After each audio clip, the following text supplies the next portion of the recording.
ឯកឧត្តមអ៊ុនវិសុទ្ធគុណប្រធានគណៈបកកម្លាំងប្រជាធិបតេយ្យបានអំពាវនាវដល់ប្រទេសជាសមាជិកអាស៊ានកុំទុកកម្ពុជាជាមិត្តនៅពេលតែប្រទេសមានសន្តិភាពសូមមិត្តអាស៊ានទាំងអស់ជួយពិនិត្យលើការឈ្លានពានគ្រប់រូបភាពរបស់សៀមមកលើកម្ពុជាផងកម្ពុជាត្រូវការសន្តិភាពនិងសុវត្ថិភាពដល់ប្រជាពលរដ្ឋក្នុងនាមខ្ញុំជាប្រជាពលរដ្ឋខ្មែរនិងជាអ្នកនយោបាយសម្ព័ន្ធភាពគណៈបកខ្ញុំ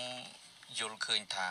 នៅពេលនេះមិត្តអាស៊ានទាំងអស់មិនគួរទុកកម្ពុជាឲ្យនៅ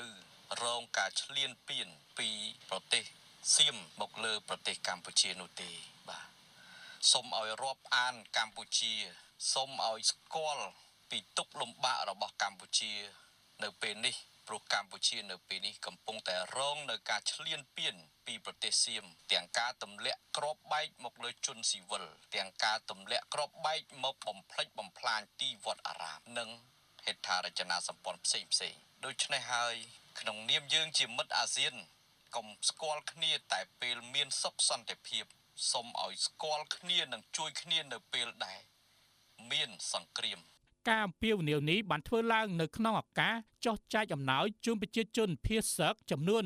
250គ្រួសារដែលកំពុងស្នាក់នៅក្នុងវត្តគោកចកស្ថិតនៅសង្កាត់គោកចកក្រុងសៀមរាបខេត្តសៀមរាបកាលពីថ្ងៃទី14ខែធ្នូឆ្នាំ2025ឯកឧត្តមអ៊ុនវិសុទ្ធគុណបានមានប្រសាសន៍បន្តថាយើងនាំគ្នាជួយប្រជាជនរបស់យើងដែលជួបការលំបាកព្រោះត្រូវជំលះចេញពីលំនៅឋានដែលធ្លាប់រស់នៅសុខស្រួលទាំងការបង្កបង្កើនផលនិងប្រកបអាជីវកម្មជាពិសេសការសិក្សារបស់កូនវាពិតជាលំបាកខ្លាំងណាស់ព្រោះមិនមែនជាផ្ទះរបស់ខ្លួនទាំងអស់នេះបណ្ដាលមកពីពួកសៀម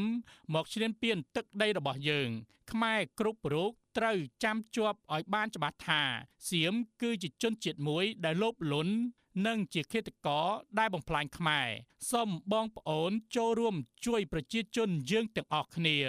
ក្នុងនាមយើងជាប្រជាពលរដ្ឋខ្មែរក៏ដូចជាអ្នកនយោបាយនៅពេលនេះប្រទេសរបស់យើងកំពុងជួបសង្គ្រាមហើយយើងត្រូវនាំគ្នាសាមគ្គីគ្នាសូមកុំមានទស្សនៈផ្សេងក្រៅពីសាមគ្គីភាពដើម្បីជួយសង្គ្រោះដល់ប្រជាពលរដ្ឋនិងជួយលើកទឹកចិត្តដល់កងទ័ពរបស់យើងដែលនៅជួរមុខយើងសូមកំណត់ទិសដៅយ៉ាងច្បាស់លាស់ក្នុងការជួយដល់ប្រជាពលរដ្ឋក្នុងការជួបការខ្វះខាតនៅពេលនេះដូច្នេះហើយសូមកុំបញ្ចេញទស្សនៈផ្សេងពីនេះដើម្បីបំបាក់ទឹកចិត្តដល់វីរៈកងទ័ពនិងសូមកុំបញ្ចេញទស្សនៈអ្វីក្នុងន័យជន់ពន្លិចដល់រាជរដ្ឋាភិបាលដែលគាត់កំពុងតែព្យាយាមរំដោះប្រទេសរបស់យើងឲ្យរួចផុតពីសង្គ្រាមហើយសូមចូលរួមទាំងអស់គ្នាទាំងយុវជនទាំងអ្នកនយោបាយជាជំនួយសប្បុរសធម៌និងជាកម្លាំងចិត្តជាថវិកាជាមធ្យោបាយជួយដល់ប្រជាពលរដ្ឋរបស់យើងទាំងអស់គ្នាជាពិសេសសូមឲ្យបងប្អូនប្រជាពលរដ្ឋយើងទាំងអស់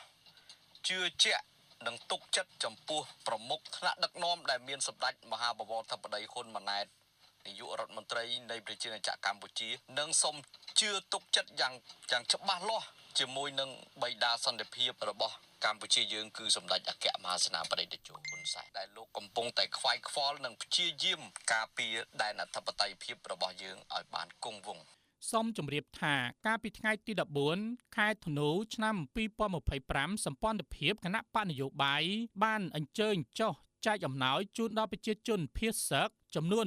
250គ្រួសារដែលកំពុងស្នាក់នៅក្នុងវត្តគោកចកស្ថិតនៅក្នុងក្រុងសៀមរាបខេត្តសៀមរាបគួរបញ្ជាក់ថាចាប់តាំងពីថ្ងៃទី7ខែធ្នូឆ្នាំ2025រហូតមកដល់ពេលនេះទាហានសៀមបានបើកការវាយប្រហារមកលើកងកម្លាំងកម្ពុជានិងមកលើជនស៊ីវិលរួមទាំងប្រើយន្តហោះ F-16 និងអាវុធធុនធ្ងន់បាញ់ប្រហារមកលើជនស៊ីវិលនិងកងកម្លាំងរបស់កម្ពុជាដែលបានបណ្ដាលឲ្យប្រជាពលរដ្ឋស្លាប់និងរងរបួស